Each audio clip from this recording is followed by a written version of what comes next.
السلام علیکم ورحمۃ اللہ۔ سورہ بقرہ مدنی صورت، دوسرے سپارے کا پہلا رکوع، آیت نمبر 144 سے 147۔ اعوذ باللہ من الشیطان الرجیم، بسم اللہ الرحمن الرحیم۔ قد نرى تقلب وجهك في السماء فلنولینک قبلة ترضاها فول وجهك شطر المسجد الحرام وحیث ما کنتم فولوا وجوہکم شطرہ وإن الذین اوتوا الکتاب لیعلمون انہ الحق من ربہم وما اللہ بغافل عما یعملون۔ ہم تمہارے چہرے کا بار بار آسمان کی طرف اٹھنا دیکھ رہے ہیں، لہٰذا ہم آپ کو اسی قبلہ کی طرف پھیر دیتے ہیں جو آپ کو پسند ہے۔ سو اب آپ اپنا رخ مسجد حرام کی طرف پھیر لیجئے، اور جہاں کہیں بھی تم لوگ ہو اپنا رخ اسی کی طرف پھیر لیا کرو۔ اور جن لوگوں کو کتاب دی گئی ہے وہ خوب جانتے ہیں کہ تحویل قبلہ کا یہ حکم ان کے رب کی طرف سے ہے اور بالکل درست ہے۔ اس کے باوجود جو کچھ یہ کر رہے ہیں اللہ اس سے بے خبر نہیں جی، کیونکہ ان کی کتابوں میں مذکور ہے کہ نبی آخر الزماں عرب میں پیدا ہوں گے، ابراہیم علیہ السلام کے طریق پر ہوں گے اور کعبہ کی طرف منہ کر کے نماز پڑھیں گے۔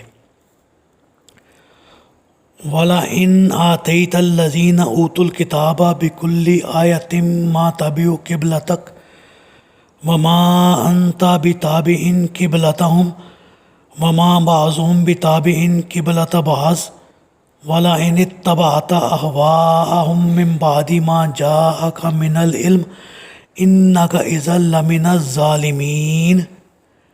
آپ ان اہل کتاب کے پاس کوئی بھی نشانی لے آئیں، وہ آپ کے قبلے کی پیروی نہ کریں گے، نہ ہی آپ ان کے قبلے کی پیروی کر سکتے ہیں، بلکہ کوئی بھی دوسرے کے قبلے کی پیروی کرنے والا نہیں۔ اور اگر آپ نے اس علم کے بعد جو آپ کے پاس آ چکا ہے ان کی خواہشات کی پیروی کی تو یقیناً آپ کا شمار ظالموں میں ہوگا جی۔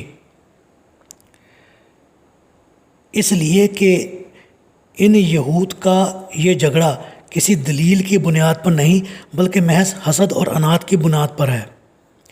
یعنی اگر آپ یہ بات انہیں ان کی کتابوں سے دکھا بھی دیں تب بھی یہ ماننے والے نہیں۔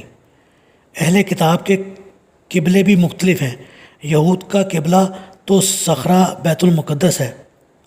بیت المقدس کو سلیمان علیہ السلام نے ابراہیم علیہ السلام سے 1300 سال بعد تعمیر کیا تھا، اور نصارہ کا قبلہ بیت المقدس کی شرقی جانب ہے جہاں عیسیٰ علیہ السلام کا نفخہ روح ہوا تھا۔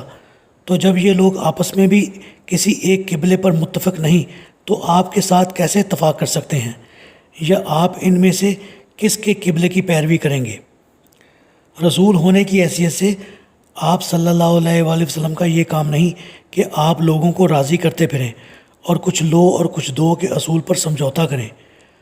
آپ کا کام یہ ہے کہ جو علم ہم نے آپ کو دیا ہے اس پر سختی سے کاربند رہیں، اور ظالم ہونے کا خطاب دراصل امت کو ہے۔ رسول بلا وحی الہی کو کیسے نظر انداز کر سکتا ہے؟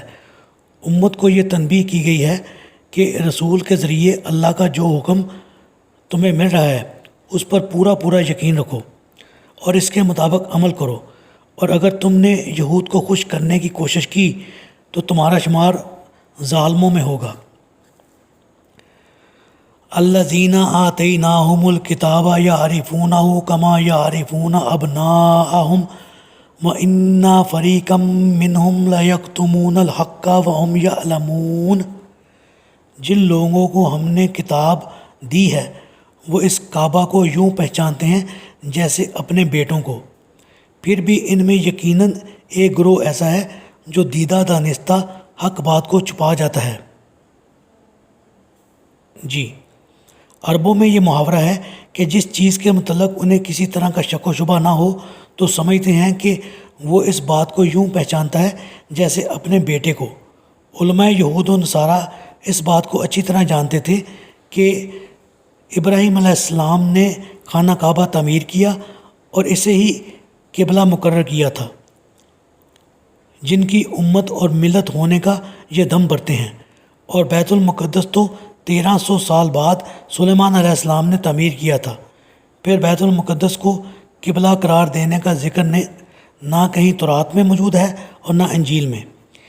اس تاریخی واقعہ میں ان کے لیے کسی قسم کے شک و شبہ کی گنجائش نہ تھی، اور وہ یہ بات بھی خوب جانتے ہیں کہ قبلہ اول اور حقیقی قبلہ کعبہ ہی ہے، لیکن وہ یہ بات عوام کے سامنے ظاہر نہیں کرتے۔ الحق من ربک فلا تکونن من الممترین۔ یہ تحویل قبلے کا حکم جو تمہارے رب کی طرف سے ہے بالکل درست ہے، لہٰذا اس کے متعلق ہرگز شک میں نہ پڑنا۔ جی، یعنی مسلمان جس ملک میں ہوں گے وہ کعبہ کی طرف منہ کر کے نماز ادا کریں گے۔